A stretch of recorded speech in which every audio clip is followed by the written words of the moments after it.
আমরা গ্রামের মানুষেরা কতই না সহজ সরল জীবনযাপন করি। আমাদের জীবনযাপন আর শহরের জীবনযাপনের মধ্যে অনেক বেশি তফাৎ। তাই তো গ্রামের মানুষ শহরের চার দেয়ালের মধ্যে বন্দি থাকতে পারে না। আসলে গ্রাম জিনিসটাই এরকম, সকাল হলে ঘুম থেকে উঠলে পাখির কিচিমিচির, সবুজ ঘাসের সমারোহ, তারপর হচ্ছে একটু একটু কুয়াশা। এখন যেহেতু শীতকাল পড়েছে, শীতকালের একটু একটু আবহাওয়া ঠান্ডা ঠান্ডা। তো গ্রামে থাকার মজাটাই আলাদা। আর শীতকালে তো গ্রামের মানুষেরা নতুন ধানের পিঠা এগুলো করতে দেখা যায় বেশি। তো আসসালামু আলাইকুম everyone, welcome to my new blog video. তো আজকের ব্লগে শেয়ার করব আমার সারাদিনে কি করি, আমার সারাদিনের খাবার দাবার এগুলো।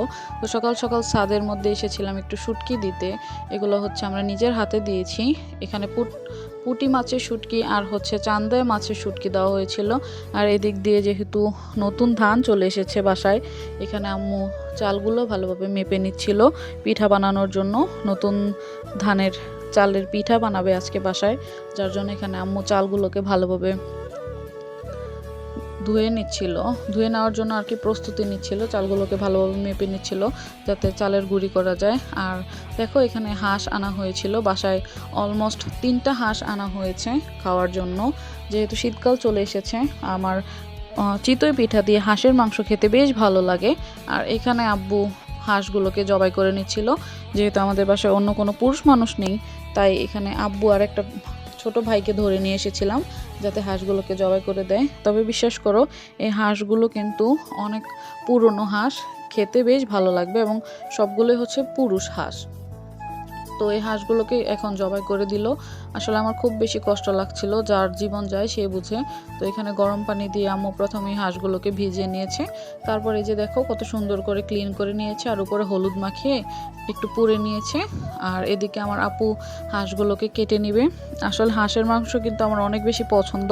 আর শীতকাল এসেছে, সবাই কিন্তু কম বেশি হাঁস খাবে। তো এবার আমরা প্রথমেই আমাদের বাসার মধ্যে হাঁস নিয়ে এসেছিলাম। তো একটা দুইটা না 3টা হাঁস নিয়ে এসেছি। যেহেতু একটা আন্টির বাসায় গিয়েছিলাম এবং দেখলাম যে ওনার বাসায় অনেক হাঁস আছে, ওনার কাছ থেকে 3টা হাঁস কিনে নিয়েছিলাম।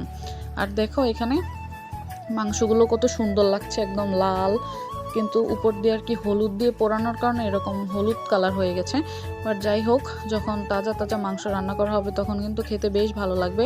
আর দেখো আমি এখানে হাঁসের রান নিয়ে একটু দুষ্টামি করতেছিলাম।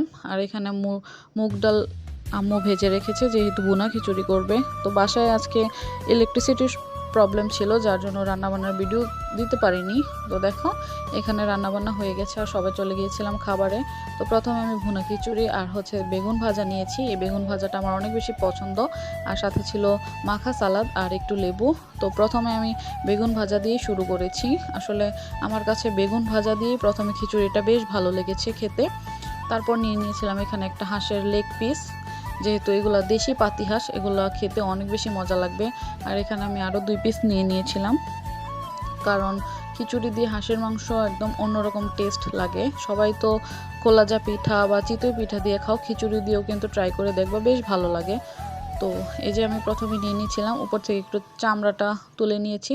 যাই হোক, হাঁসের মাংসটা কিন্তু অনেক বেশি সফট ছিল খেতে। তোমরা বাসায় এভাবে ট্রাই করে দেখতে পারো। আর ব্লগটা ভালো লাগলে অবশ্যই চ্যানেল সাবস্ক্রাইব করে দিবা। আল্লাহ হাফেজ।